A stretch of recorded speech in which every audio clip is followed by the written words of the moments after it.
Good afternoon, evening, everybody.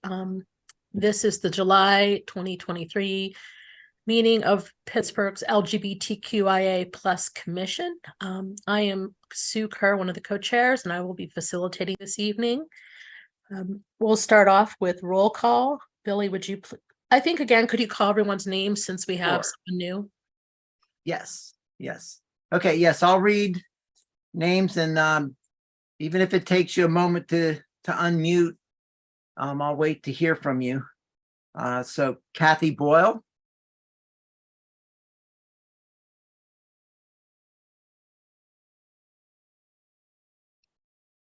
I think Kathy might have an audio problem because I don't even,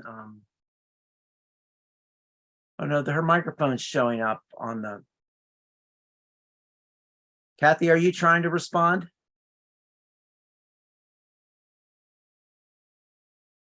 She's nodding. Okay, we can see you. All right.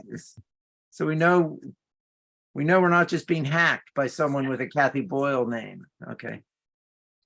All right, you're here. Cece has indicated she will not be able to be here tonight. Denise DeSimon. Here. Calvin Ecker. I haven't seen Calvin. Not arrived yet. Billy Heilman, I'm here. Sue Kerr. Here. Okay. Bruce Kerr. We've heard from him that he is going to be here, but he's not here yet. I think you just said Bruce Kerr. Did I say Bruce Kerr? Yes. Have you merged me with Bruce? Bruce Krause is indicated that he will be here, but he's not here yet. Julian McLean. Julian. Here, I am here. Okay. All right. Hi, Julian. All right. Next, Maria Montano. Here. Hi. Lenny Orbovich. Here. Richard Parsakian. Here. Shantae Porter. She notified she would not be here. Okay, notified. All right. Christopher Robinson is notified that he won't be here till a little bit later. So we expect him a little bit later. Sarah Rosso. Sarah's not going to be able to be verbal too much. And I don't because even of see a the location. microphone in the participant list. Sometimes that indicates there's not an audio connection yet. All right. We may have to do verbal, or she's going to type, I think. Okay. There isn't a chat though, I don't think.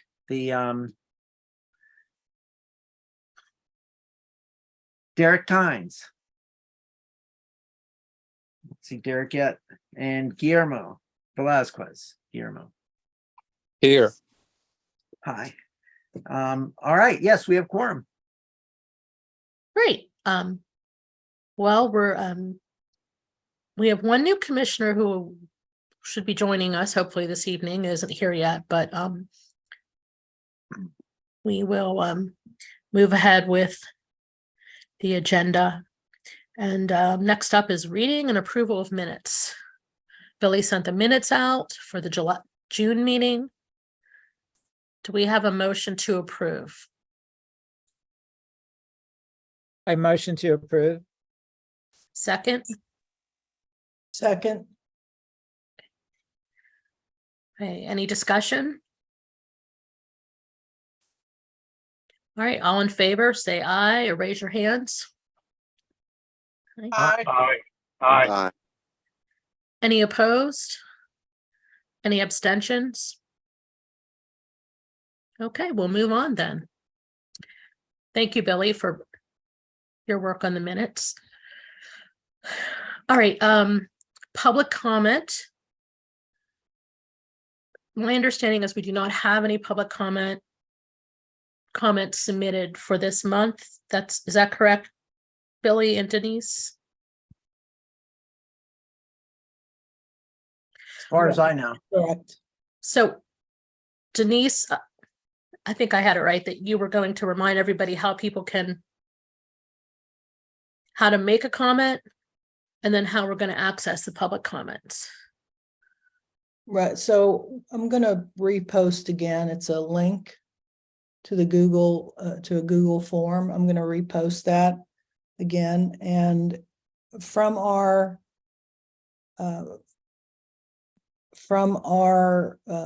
Google group, you can look at the form. It's in our Google Drive.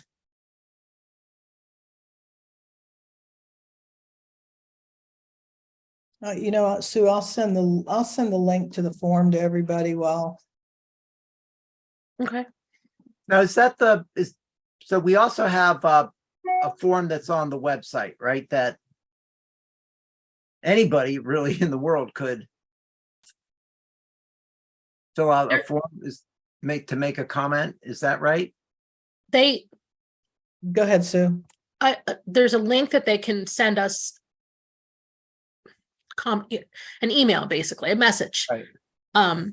from the city website, but it's not set up to be a public comment form. It could No, be. we have to harvest the emails to make a document that has the public comment. Yeah.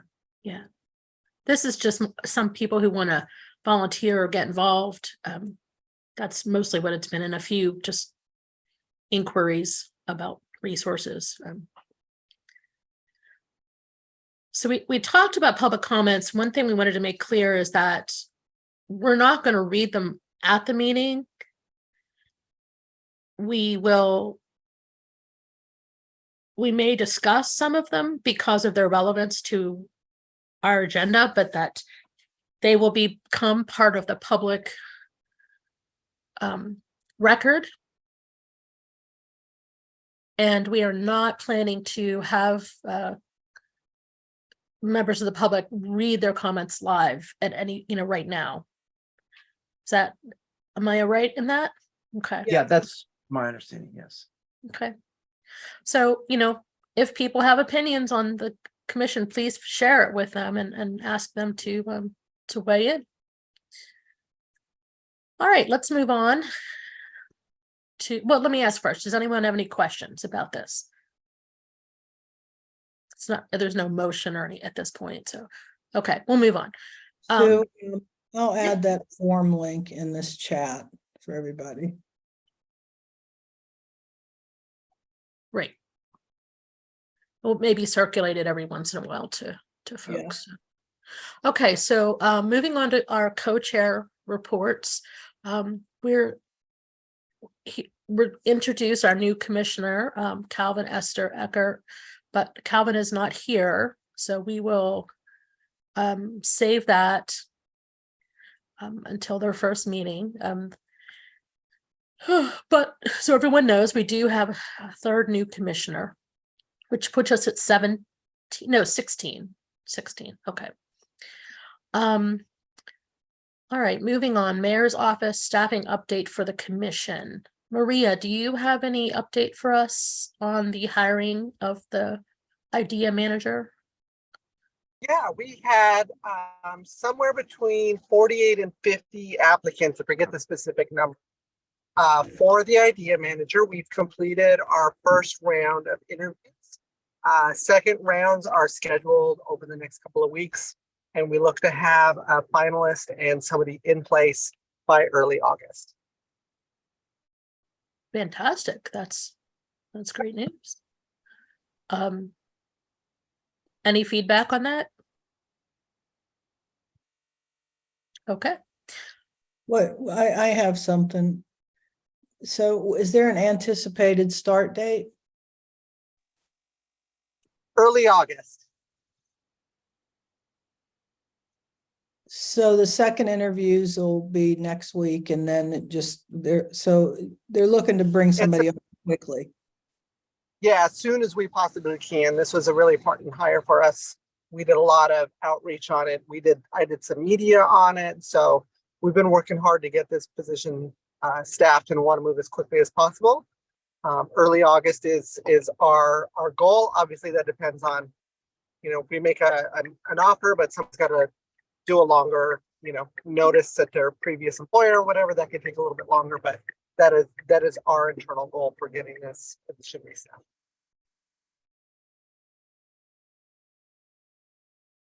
Okay, anything else?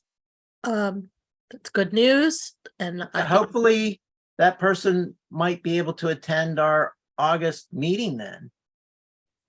That's the hope. Good.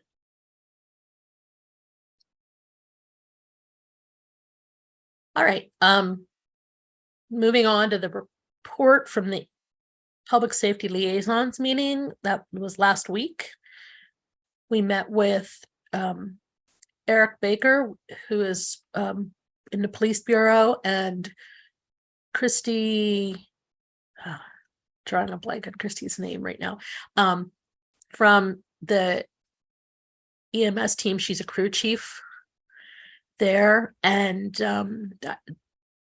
let me open the floor to those who were there if you have anything you want to share in particular.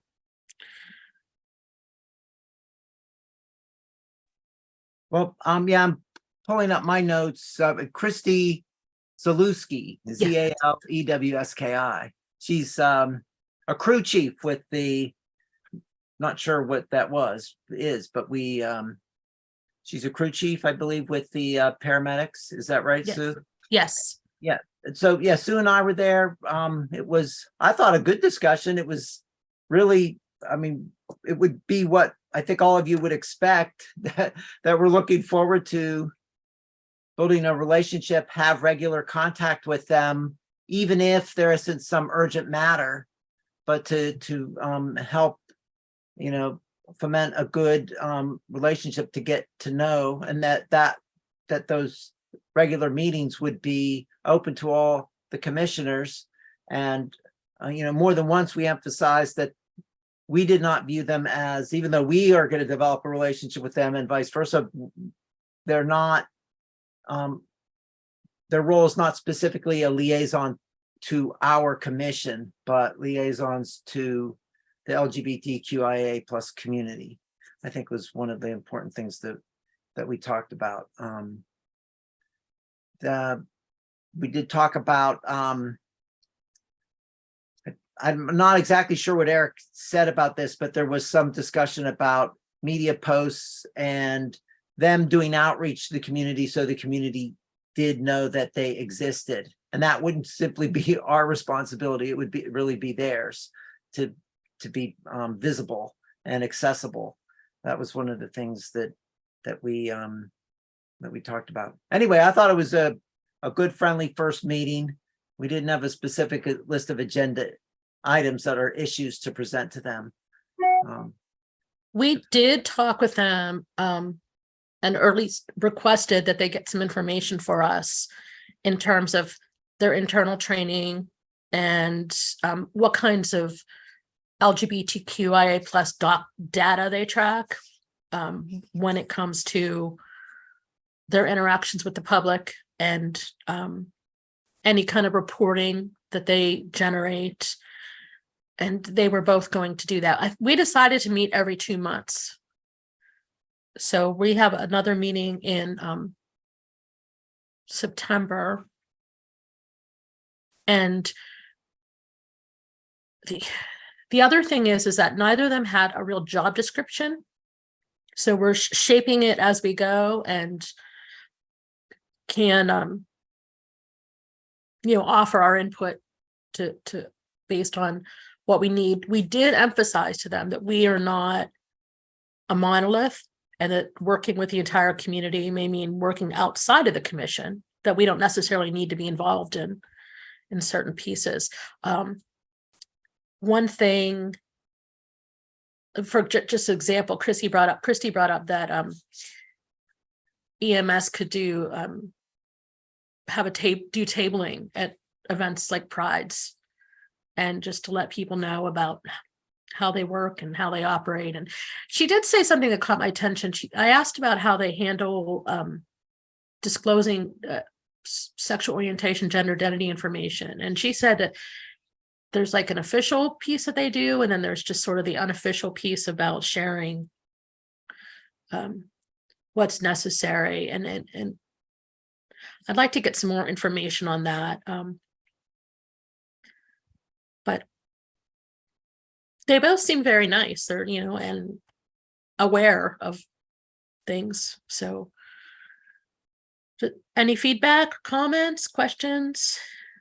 We'll circulate the meeting information so that anyone who wants to be there, it's all going to be by Zoom. And Cece, Catherine Calhoun was there. She showed up for most of the meeting.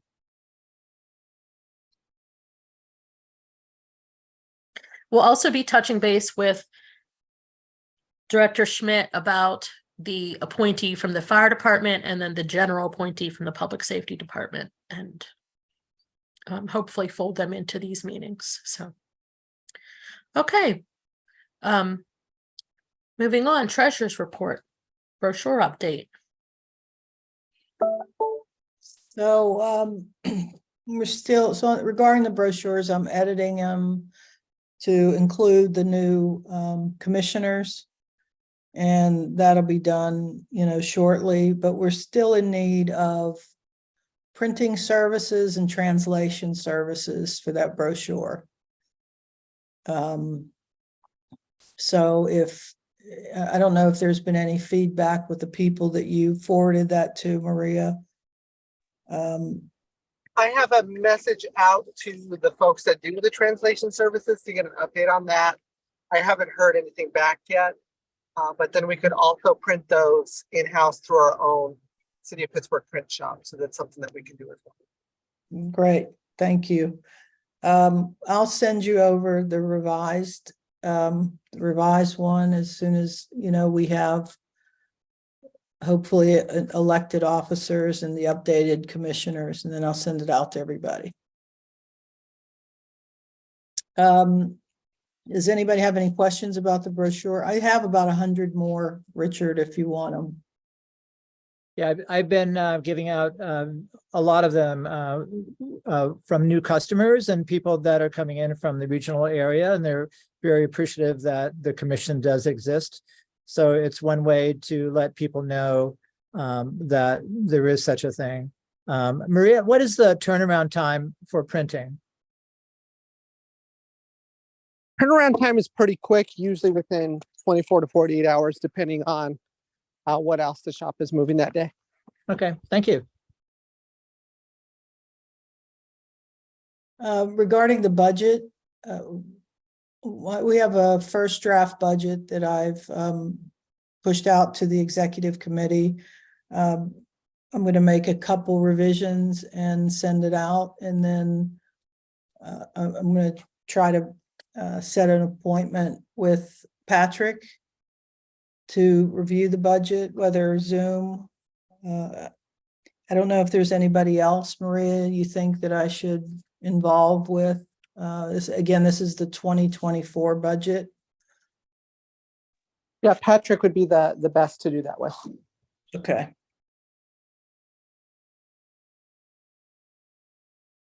So there's not a budget for us to vote on tonight.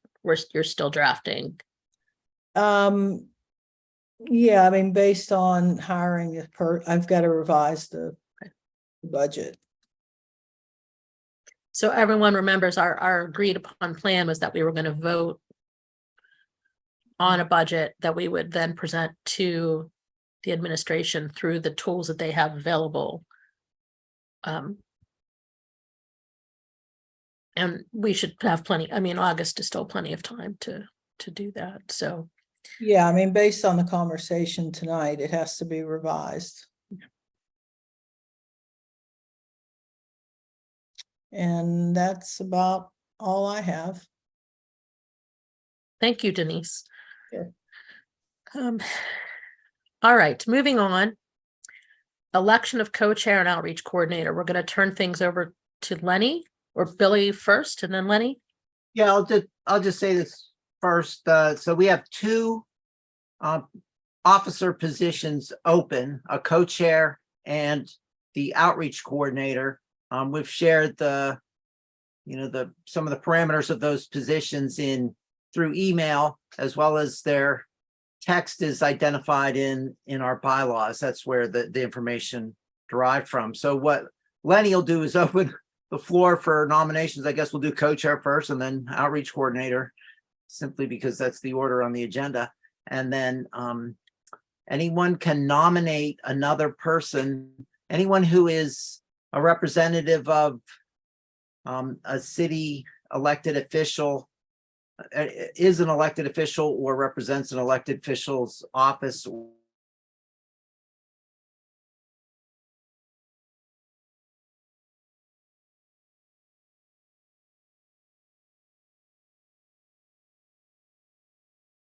Might have froze. I was curious as to where he was going with that, because I have questions about my ability to vote. So, Sue is frozen. Bruce, are you talking to the commission? Yes, can you hear me? I'm sorry. No, it's okay. Just, Yeah, I was curious as to where Billy was going with elected officials voting and so forth and so on. Because I had some questions about that myself. There he is. Billy's here. Okay, so what's the, is there a question? Yeah, can you go back to that, speaking to elected officials and their voting processes? Yes, so everybody on the commission is eligible to vote. The what I'll do is I'll share the, I don't think I'm screen sharing anymore. Did I? Yeah, you don't have to, because I think that freezes the screen. It's okay. Okay, yeah, I'll just leave that alone. The position of co-chair shall not be held by a commissioner who is a city of Pittsburgh elected official or employed by or representing a city of Pittsburgh elected official's office. Gotcha. That's what we adopted as our bylaws. That clears it. Thank you. But everybody who's a commissioner can vote, has voting power.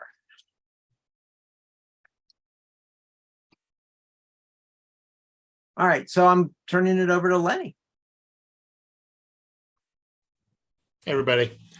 Yeah, so as Billy said, we're going to elect a co-chair and an outreach coordinator this evening.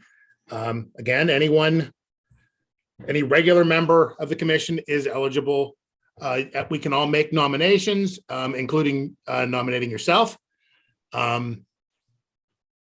So let's start with co-chair, as that was the way they were listed. Are there any any nominations for the office of co-chair?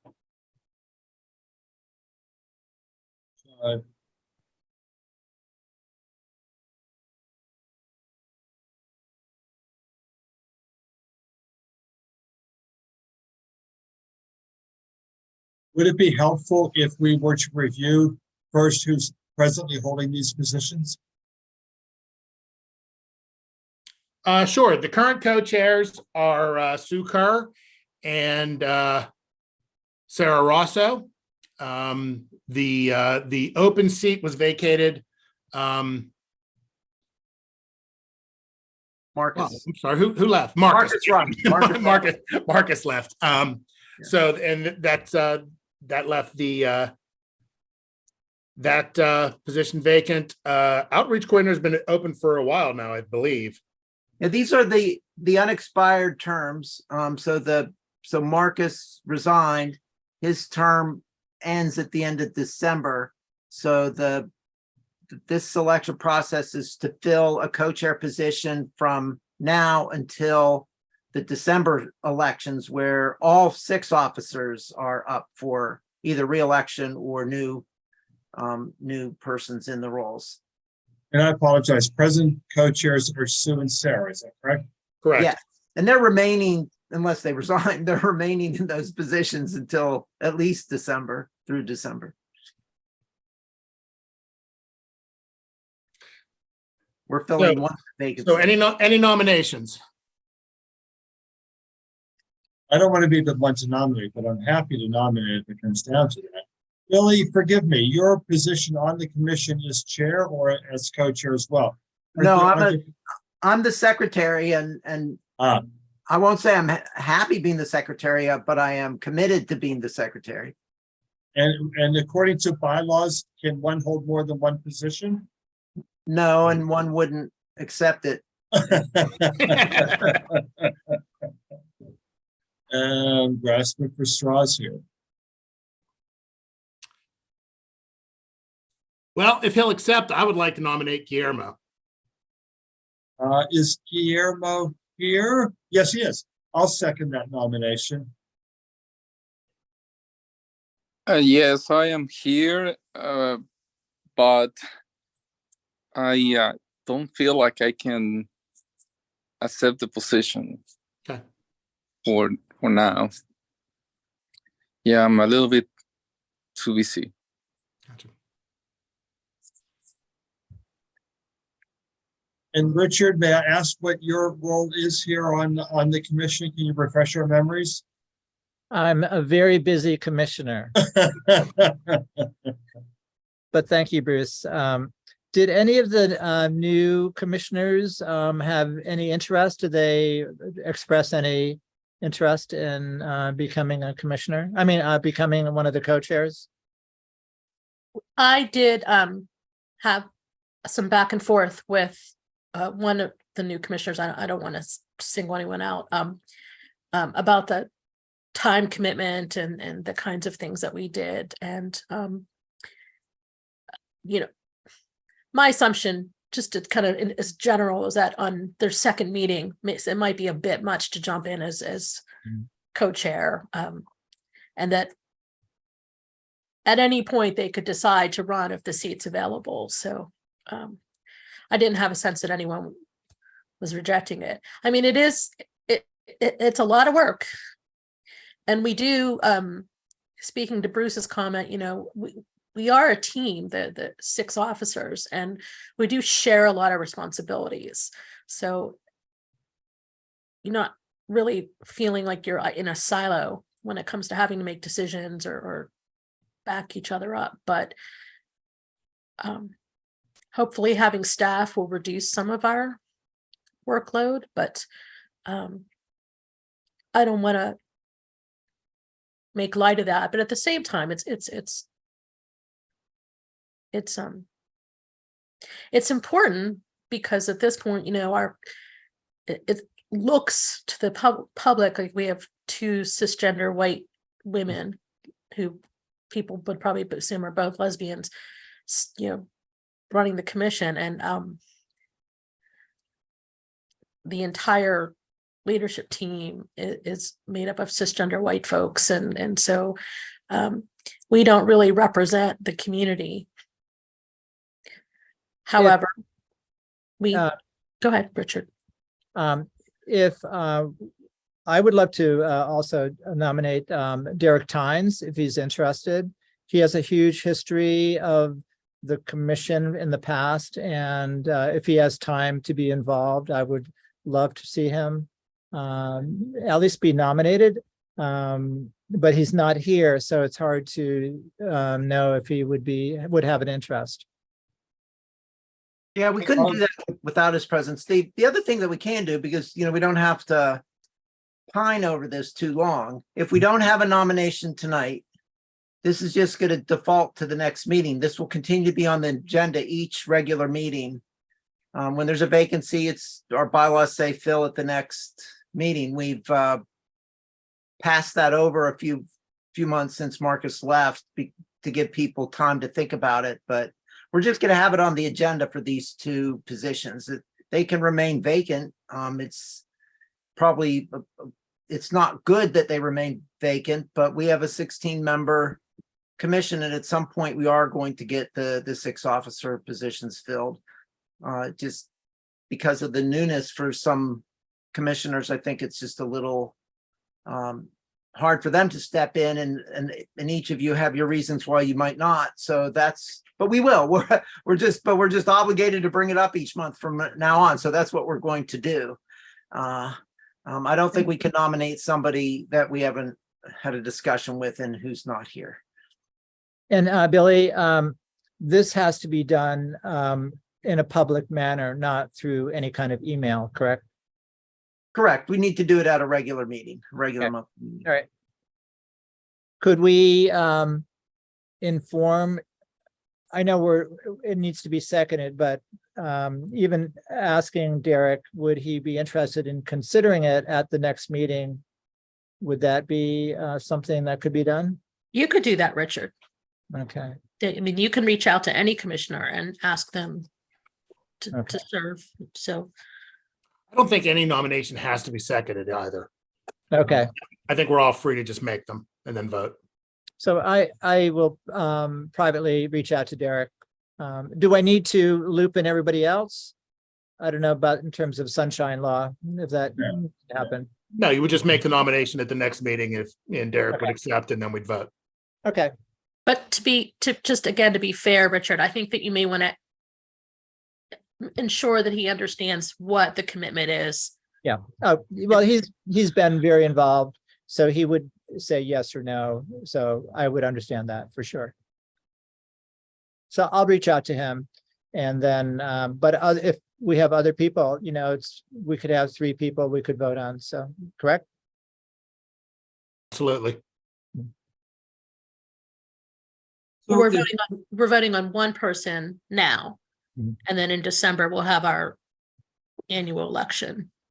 But we could have more than one candidate for this particular election. Yes. I think that was Richard's question. Yeah. Okay. All right, so hearing no other nominations for co-chair, are there anyone interested in nominating or serving as the outreach coordinator? Please, one at a time, please. Yeah, I would argue, just for the sake of brevity, that we then postpone both of these to the next commission meeting and continue on with the agenda. Yeah, I agree. Well, I don't hear any, so I think that's a done deal. And for the chair of this evening's meeting, I don't mean to be difficult. I'm gonna need to step away at about 6:20 for a community meeting I need to attend. Would it be possible if you have questions, I guess, regarding meeting with council members, or I saw on the agenda another meeting before council with commission members, if you'd like to, would it be possible to move that up on the agenda so that I'm able to be here to answer questions if there are any? Would that be okay? Denise, do you mind if we postpone the Yeah, Google sure. calendar and move right into city council? Mhm. Okay. Okay, Bruce, then. So I'm looking, all right. So in terms of the meetings with individual members of city council, Denise and I are handling that right now. And we are starting with Councilor Deb Gross, and we're meeting with her next week. Great. And we thought we all both have a established relationship with her, and then just, to sort of shake out what we're trying to do in these meetings. And The council will be taking its recess August 2nd, I believe is the date, and out until I don't have a calendar in front of me. It will be late August, very early September when we return. And then just to keep in mind, we go almost directly into budget season, which really complicates members' schedules. And then, of course, it's holidays and all of that craziness and end of year. So just, as a friendly suggestion, if you will, the sooner we're able to schedule meetings with members, I think the better luck we'll have with finding availability on your schedules. yeah, our plan is to try to meet with 2 different members of council a month, take our time. And then we also understand that some are not returning to office next year and moving forward. But after this first meeting, we'll have a chance to update everyone on the way the conversation's moving, because we really don't know how to get our hands around this right now. Okay. Planning for the city council October 10th post-agenda meeting. What I had suggested is that we take some time at our August meeting and review the post-agenda that we had previously, especially the points that came up. So for example, there was a robust discussion around services to elders and making sure some members of council didn't know that there were multiple groups doing that work, so we want to circle back to that in particular and see if any progress has been made or updates. So I think maybe 15 minutes at our next meeting would be a good investment of time to have that robust conversation. There's no meeting minutes to review. You can review the video, and I'll send the link around, but there's no written transcript. And in just in all fairness, I will not be at next month's commission meeting, being that council was recessed, and I will be taking that time to regroup and refresh. So I will not be in attendance at next month's commission meeting if that poses a problem. Well, I think because we have August, and then we can revisit it in September, Bruce, to make sure that you have a chance to have some input on what we're doing. Since we've done this once, I feel pretty confident we can move forward. Are there And any if I may Go make ahead. one suggestion, after the general in November, which I want to say is November 5. I don't have a calendar in front of me, and I apologize. But if it is November the 5th, that would be a good time to begin scheduling, if you can, meetings with the 2 new members that will be joining council. I think they'd appreciate the commission reaching out to them. We that's a good note, and we'll definitely put that into our scheduling conversation. Any other comments on? Okay, so we'll move on to Commission and Pirates Working Group. Yep.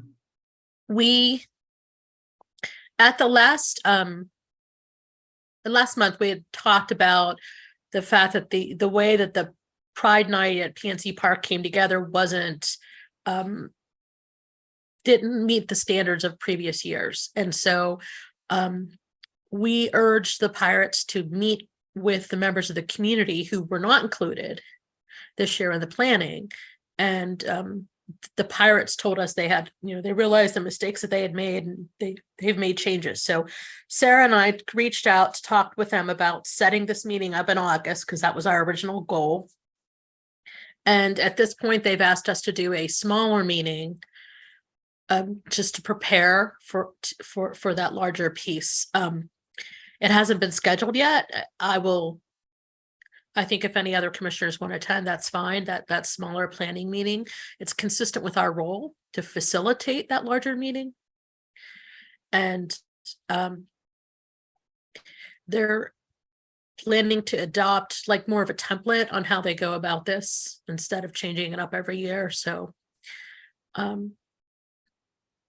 there's really not much to report at this point until we have a meeting scheduled. Any comments, questions about the Pirates? Did anybody get one of those cool Hawaiian shirts they were giving away? My wife tried really hard, but she didn't get one. So, okay, let's go back to the outreach coordinators report. We don't have an outreach coordinator, but it is a shared task by the executive team. Denise, you wanted to update the Google Calendar? Yeah, I just wanted to remind anybody, if everyone, that if there is an event that feels strongly that one of us attend, if you send it to me, I could add it to the calendar and make sure that it gets distributed. Okay. Really, the calendar, Facebook page, the public comments, those are links. It's all commissioners can share those as often as you like on whatever social media platforms you're using. And we're really dependent on you to get it out there and make sure it's connected with the community. So please make a note of doing that. All right, unfinished business. So we are trying to follow legislative policy, municipal state. And earlier today, Billy circulated a letter, draft language for to reach out to our Pennsylvania legislators and the governor regarding one of the three anti-LGBTQ, anti-trans pieces of legislation.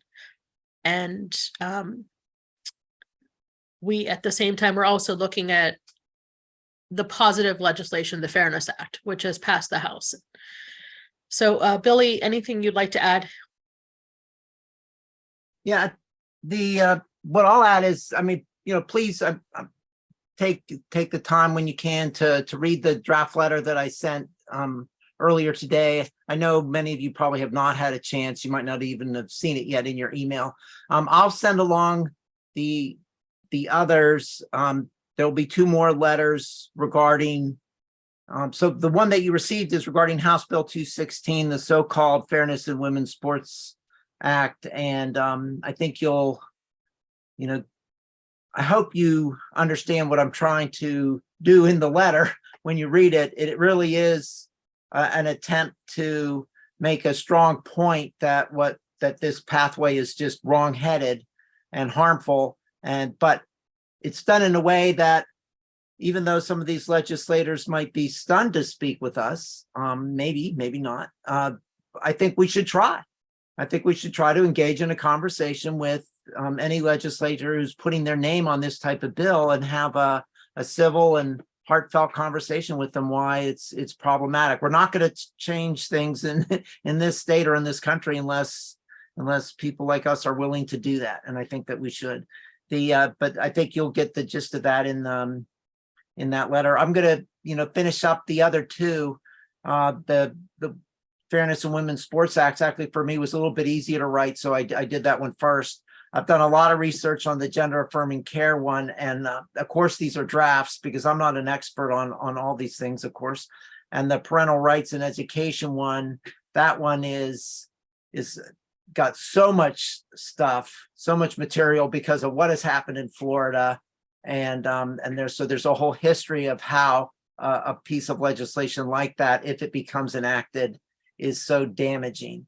So the part of the trouble with the letter that I'm writing in that one is how to keep it to 500 words or so, which is what it needs to be. But I am going to have an addendum and an attachment to the Parental Rights and Education Act, because there's this amicus brief on behalf of multiple healthcare organizations. So this is actually the gender affirming care in the Texas case that is just so freaking informative, but I'll send it around to all of you. I mean, it is a great synopsis of how much work has been done on gender affirming care for young people, and all the various medical associations, psychiatric associations, transgender rights organizations that have done work on it are identified in this amicus brief that was done in the Texas case.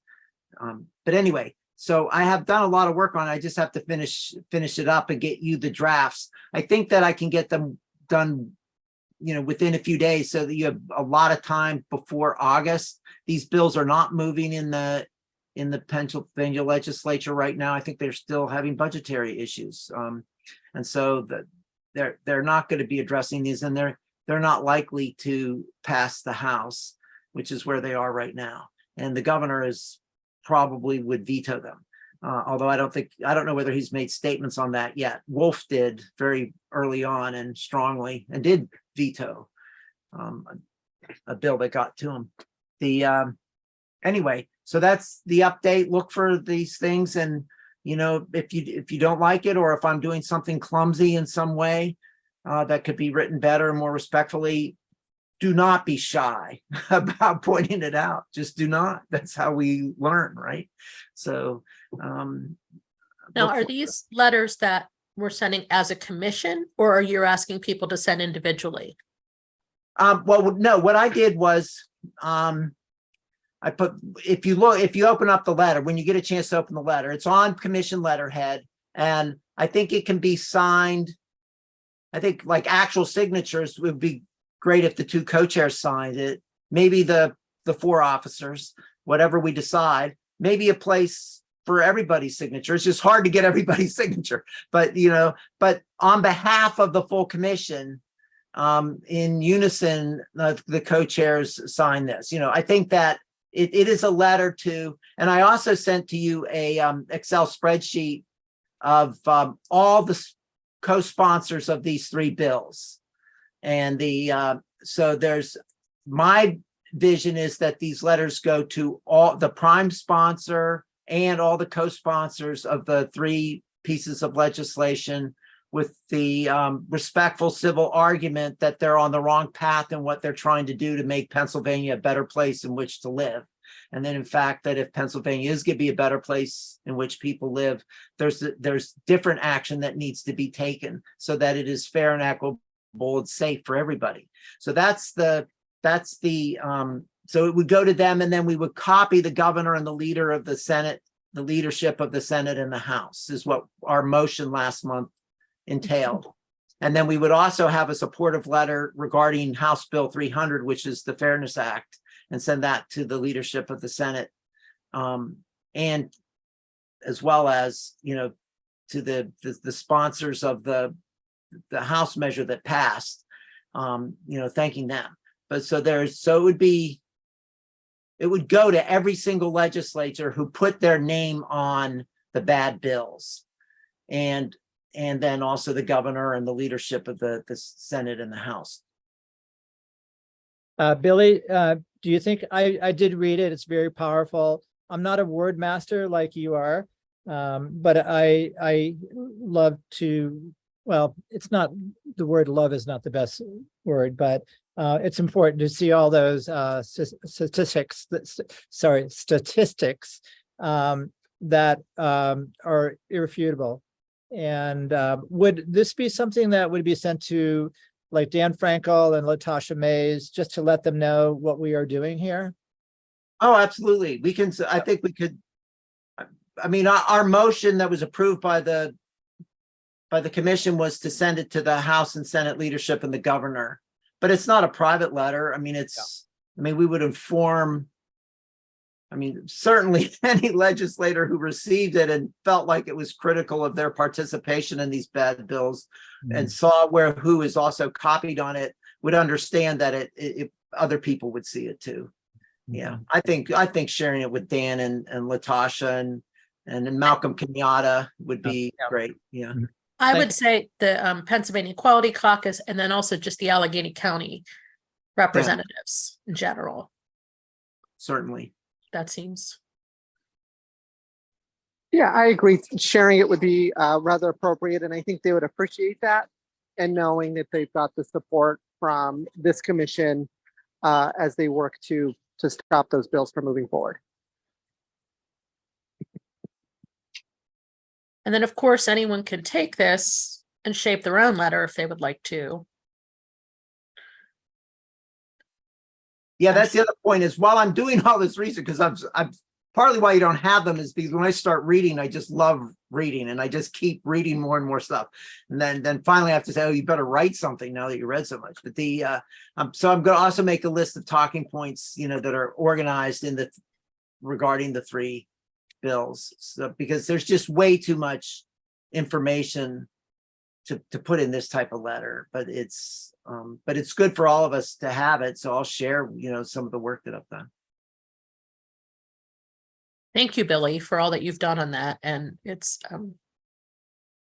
really critical, especially now that we have one less vote in the House. Although this is already through the House. So we will continue each month to bring things up that we think are important for us to know about. If there's something that you come across in your work, particularly at the school board level, bring it to our attention so that we can discuss I want to keep mindful of time. So moving on to new business, the commission response to media inquiries. Inquires. As of right now, we had a request from public source, and the journalist said that they weren't going to do it, and then they assigned a different journalist to it. So they want to write about the commission. They may be in fact watching tonight. I think that they're observing our meetings on a monthly basis. And so Sarah and I will be meeting with the journalist to for an interview. And then we've spoken and had confirmation from Lenny, Derek, and I can't think of I don't remember who else we to participate in interviews. If anybody else is interested, you can let me know outside of this. We don't need to discuss that here, but just again, as a reminder, if you're contacted by the media, please redirect them to the co-chairs. That doesn't mean that you can't or won't have a chance to talk with them. We just need to be mindful of our messaging and consistent with our bylaws. Okay. LGBTQIA Commission meeting with the Gender Equity Commission. The executive committee will be meeting with the members of the public. There are 2 left. Gender Equity Commission next week. I believe it's next week. And just to talk about we're going to be sharing staff with the new ideas manager and idea manager, and having a chance to talk about where we are and how we've evolved very differently, but we have a lot of overlap in our mission. So if anyone would like to participate, we will circulate that information. Again, it's going to be on Zoom, so it could be open to anyone who's interested. And domestic partner registry. I'm sorry, Bruce is gone. The domestic partner registry was something Bruce sponsored, and it could use some updating, and I was hoping that we could talk about that. I maybe ask Bruce, I don't know, we'll figure out how to get some information on this and talk about the registry and how it works, get some data from the city. And, so one example I'd like to give is that Allegheny County currently does not have domestic partner benefits. When the city 911 merged with Allegheny County, city employees lost access to domestic partner benefits. That was years ago, but it's just a really good example of what shouldn't happen. People shouldn't lose their benefits. And obviously the simple solution to that is for the county to come up to standard on that. I feel this really strongly because I was a victim of this registry. The barriers, the socioeconomic barriers are tremendous. And one of our former commissioners also just recently went through the process and just shared my utter frustration at how complicated and disrespectful it is. So this is me speaking. I'm hoping that we should explore it. I don't know. I mean, it's not my call alone, but does anyone have any thoughts on that, or we can just? I think we definitely should explore it. I guess I just have a clarifying question here.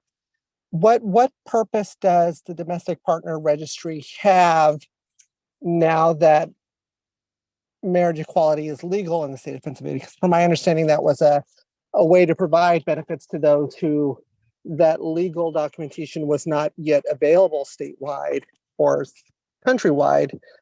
So I guess what would we be trying to accomplish from a policy perspective here? regarding the There- registry? There are a lot of reasons why people cannot and do not get married, but that they are still domestic partners. And the clearest example in Pennsylvania is the fact that there are not statewide non-discrimination protections. So marrying is a public action, and you are to some extent outing yourself. So for some people, it may not be safe still to marry. There are others, people relying on Social Security, who, if they marry, will lose their benefits. There are people who have different kinds of family compositions, and that just the idea of being in a partnership is still a valid and acceptable relationship that and in fact, there's new movements now to look at expanding benefits, like who would count as your sort of plus one, so that it could potentially include a parent or an adult child or someone that you would traditionally consider, that you wouldn't marry them, but you could have a domestic partnership with them in a obviously non-romantic sense. But so really and marriage equality is not yet firm and established. I mean, that's clear. In Pennsylvania, there's a DOMA, a Defense of Marriage Act, that's still active on the books. It was never rescinded by the state, the General Assembly. So if something were to happen to threaten marriage equality rulings, same-sex marriage would be illegal in Pennsylvania again. So those are just some of the reasons.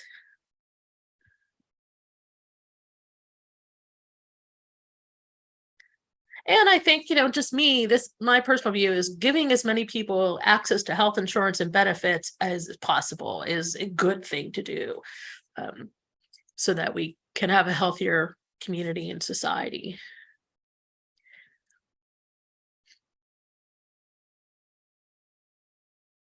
Is that clarifying enough, Maria? I don't mean to put you on a spot with that, but No, I was just trying to get an understanding of that, and wholeheartedly agree with, we should be doing all that we can to provide healthcare. And as somebody whose healthcare is increasingly under attack and being made into felonies across the country, I get that aspect of it. I just know that there's going to be a lot of political challenges with municipalities and trying to convince them around the keeping a domestic partner registry and the headwinds of everything at the moment. So I just wanted to get some clarification there, which you did. Thank you. well, and that's another good point, Maria, is that if Pittsburgh, which has the registry, updates it to the current standards, best practices, that's a better model to give to other municipalities for their own registry. If someone were to pursue that. Okay. And so we'll bring this back up in the future, and when we really need Bruce to be part of that conversation. And the reason I'm bringing it up is that I thought Bruce might be willing to look at this before he left office, and certainly it wouldn't just be him. It could be any member of council. So it's not super time sensitive. All right. Richard had submitted a question on the status of gender affirming care in the Pittsburgh region. And Sarah, who is our health representative, had sent some response to you, Richard. Do you have any comment on that? My actual question was about gender reconstructive surgery. I've been talking to a lot of trans friends who have to go out of state for this. And the information that Sarah sent me was that there are some services available here, but not everything. I actually have been helping a family raise money for their trans daughter, they're going to Baltimore. Another friend went to Texas, believe it or not, many years ago, of course. Another friend just returned from New York. So my question is, what are the hospitals here providing? And what can we do as a commission to ask? How will they elevate this discussion? I know it's a hot button issue, as I told Sarah, because of what's going on politically. But Sarah had some very important information to share that was there. It's a work in progress. At this point, it seems like can they get the surgeons who are qualified to come to Pittsburgh and be part of the system? So I'm encouraged, but it still leaves a void for a lot of people that are requiring this procedure. I work with Planned Parenthood here, so I know Hugh Lane probably, Central Outreach probably already have gender affirming care, but I'm just going the step further and asking that question. So Yeah, I can speak to Sarah's- that a little bit as well. Okay, go ahead, Maria. Oh, Yeah, so yeah, broadly speaking, there really isn't a ton of options in the Pittsburgh area specifically for certain types of gender confirmation surgery, mostly due to the limitations of the fact that it's a highly specified type of procedure, and not every surgeon is trained on it. So it's not quite like a knee replacement where there's a variety of doctors who could do so. There really is only a handful of doctors across the country who are trained in it, and those folks are leading the charge to train many others in order to provide service more fully. Myself, I went to New Hope, Pennsylvania for surgery in 2017, specifically because of this. So it is a definitely a challenge to work with the local hospital systems on. And I do know that there's some work in the process here to try to recruit surgeons for that. But it is a long-standing issue that the community has faced for quite a while. So just know that local health systems are aware of the issue. And that's moving forward. I think Children's does a great job in terms of providing competent care for youth in our city. Planned Parenthood does a fantastic job for the care that they do. There's a variety of other places to get access to hormone therapy and other types of services, but surgery itself remains to be mildly elusive in the city of Pittsburgh. That is changing some, but it's still something to work towards. And a lot of it comes down to the lack of available surgeons to do the work. I would like to just share what Sarah, her response is really long and she's unable to speak tonight because of where she's at, although she is listening. And I think, she could speak to this in more depth next month. But one thing she said just is that she wants us to be mindful of that there's a work going on across these various issues, and that we want to make sure that we're specific in what we think is needed, so we can make sure we're not duplicating efforts that are already underway and work that has already happened. There's plenty of opportunities, and then she goes on to list many of them. So I think that there's one thing that would be really important is for us to determine what would be the appropriate role for the commission. It is, and since she's our health chair by, I guess, default, we, may want to get her opinion on that. Because This is Guillermo. I wonder if this is a moment where the commission sends a letter or some kind of statement. Because when issues like this that affect a community, it's when the role of the commission is important, and just the fact that the commission will make a statement on what the needs around, in on the challenges that those folks are facing. You could also just make it a stronger case to what's already going on, and the fact that it is supported by regional level by the commission. I don't object to moving forward on this. I just really think it's important that we follow Sarah's lead, because she did lay out pretty complicated list of directions that this could go in terms of what an actual ask might be that would actually support people doing the work and people who are advocating for themselves. So my suggestion is going to be that we wait until Sarah could be part of the conversation,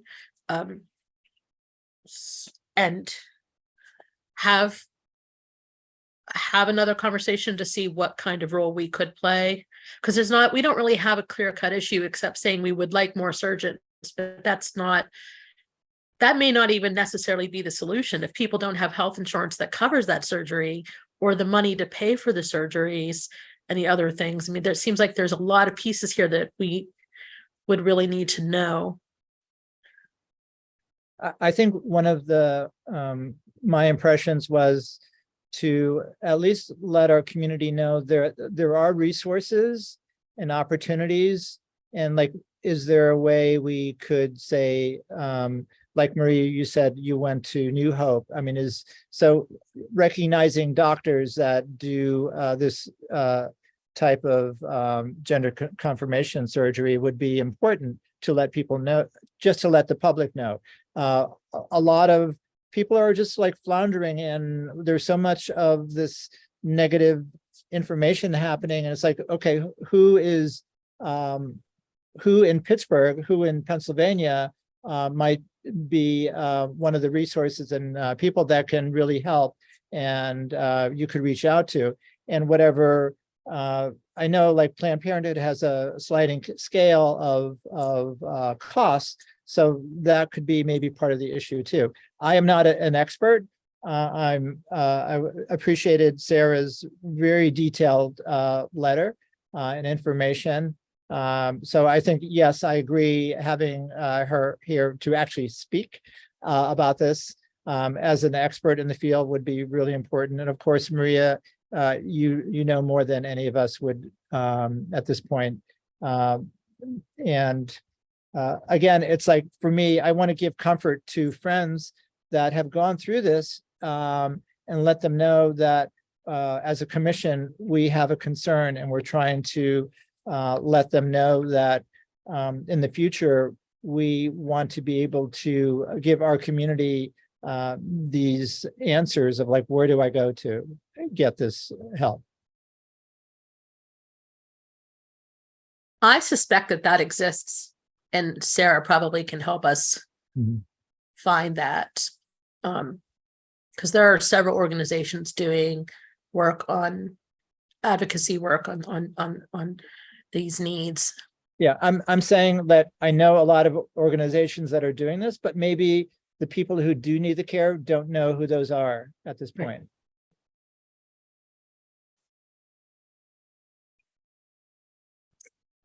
Any other thoughts on this topic?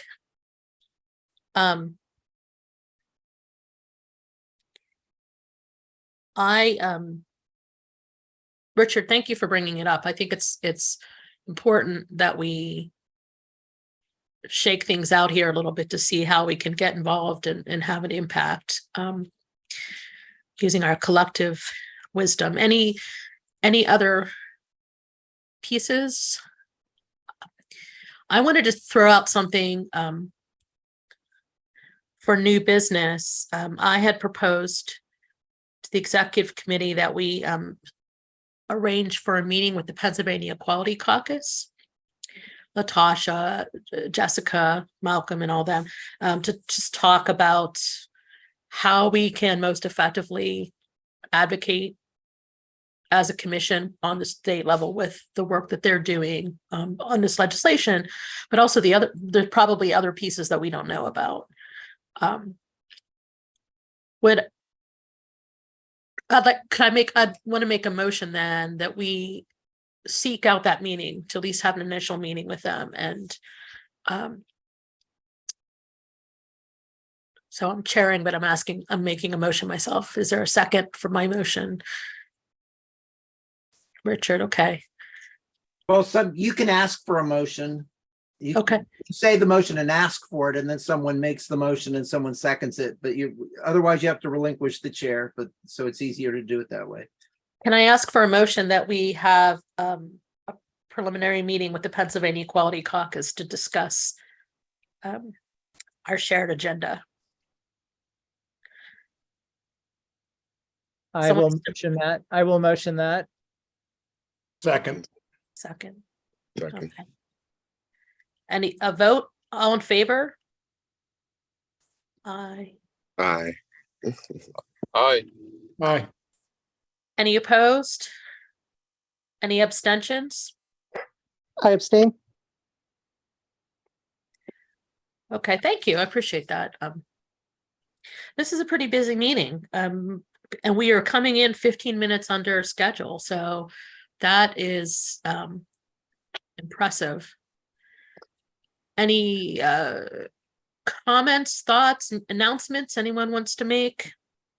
I have a quick question, Sue. Go ahead. I was scouring our website portal, and I was just wondering if there was a way that we can up our transparency and the asks that we do have. And so there's like a central place that we can say, like, if you'd like to see what the commission is asking for in these certain areas. So the things that we've kind of presented today, like, I think it would be nice to, if I was a representative or even just a regular Pittsburgher, to see what ideas the commission are working on. I couldn't find that on the website or the Facebook, but I just thought that might be something interesting as well to have as a tool for outsiders looking in. Would you be willing to work on something like that? Yeah, I could work on something. Yeah. Yeah, just simply like, I don't know how much access we had to like posting to our page on the website. None. But just we have to submit it to everything to the team, and they update it for us. okay. So that's like as far as like CR asks or something to that effect, or see what we're working on.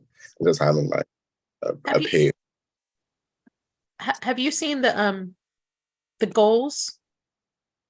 Yeah, I've seen the Okay. goals, and then I think those are great. But then I think like really getting down just to like the specific asks that we're having. So this gender affirming care ask, and this like just being very specific, because I might be a doctor that is doing gender affirming care in Pittsburgh, see that on the list and be like, reach out in that way to say that I could help or participate or facilitate something as well. So it might just be a tool to.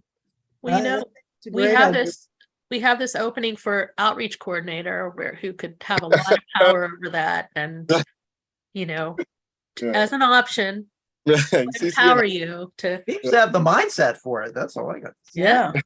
I'll be accepting nominations. He and I just became the president and vice president of the Urbanly Young Professionals, and we're still going through a lot just to get that up and running. But if we're going to postpone it to like the next meeting, that can definitely be a possibility as well once we get our footing in this. And this is also something you could work on without being an officer.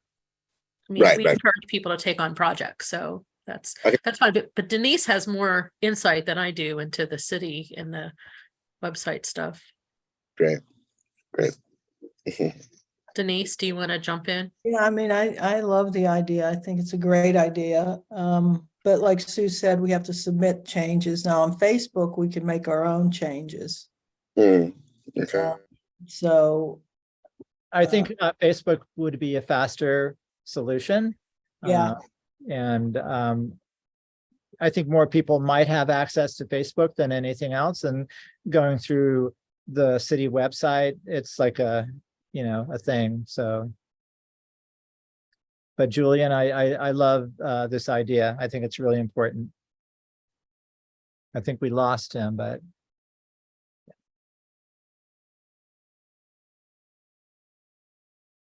Okay, that's great. I think we Any other? scared away another potential outreach coordinator. I didn't lure him in well enough, so, any other announcements?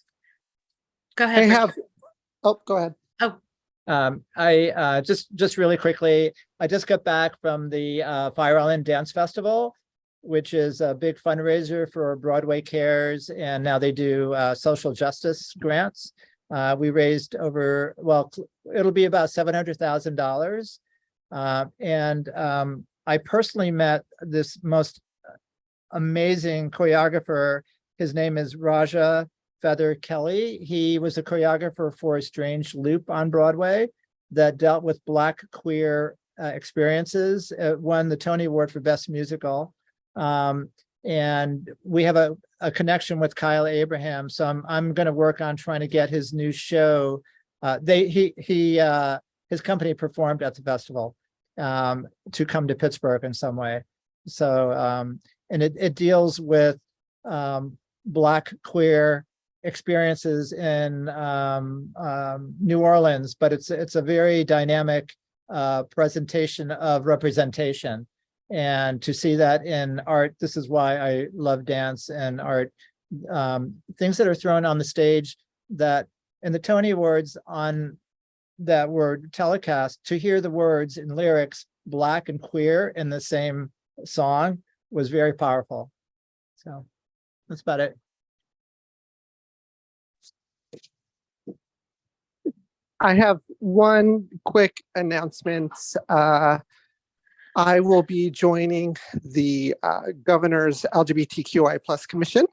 The office reached out to me and I received my letter in commission stuff going on. So that commission is being re-empaneled and we're looking to set our first statewide commission date sometime end of this month, first part of August. So something to look forward to. Congratulations, Maria. That's wonderful. Congratulations. Yeah, that's great. I Thank you so much. not probably as cool as our commission, but Oh, hardly, Sue. Nothing is as cool as you. yeah. You're like one of 3 people in the world that might ever say that. So I have to jump off. Sorry, guys. that's okay. We're at any other announcements? We have a lot coming up. Please check your email regularly and anything you can join us. All these meetings, you know, we always make sure people know that they're open to all commissioners. And Lenny, is there anything we should know about the schools? It's summertime, Sue. Come on. I see the back to school sales. No, I'm sorry. nothing's going on. Our Queer Equity Committee has met a couple of times over the summer. We're working. Right now, our big issue is we're not real happy with an elementary curriculum adoption that's going on. One of our members was put on the selection committee for it, you know, to make sure that there was LGBTQIA representation, and none of the curriculum sets that came through included anything, including the one that they ended up adopting that our member also voted against. So we're kind of in the middle of that fight right now. But so we are active, but yeah, it is still summer. So, you know, but that was a big frustration for us. You and I had a chat about this earlier. There was a situation that came to light last week of a woman soccer coach at Geneva College. She was an out lesbian, and she was fired because of some posts she put on her personal Instagram that was I believe set to private. And she accepted my friend request, but I've reached out to her, but I haven't heard from her. But you know, I don't know the whole story, but it doesn't like she doesn't seem to be connected to LGBT groups, to some of the ministry groups, so I'm hoping we can contact her to make sure she has support, because I know this has got to be a devastating experience. And I don't know, I don't think there's anything we do. Geneva can do what it wants to do because it's a private school. So Now, well, reading the article, it seemed like she might have some struggles with her identity as well, and maybe that may be an issue. yeah. Well, if I'll circulate the article, but if anyone knows her or has connections, she just seemed to me that, getting her connected with like Jeff Miller and Kathy and, the Derek folks, would be a compassionate thing to do. And it's just gotta suck. She took their soccer team from nothing to like some sort of national, something regional, big famous soccer. She kind got of them in thing. the playoffs. Yeah. Mhm. So some reward. All the coaches that she hired quit in protest. So, which isn't great, but it does show it's coming closer to home. So, all right. Well, I think we're done early. See what Sarah does next month. Thank you everyone for being here tonight and all your contributions. It's been a busy meeting, but we'll look forward to we're not taking August off. There's no recess for the queer community. So have a good night.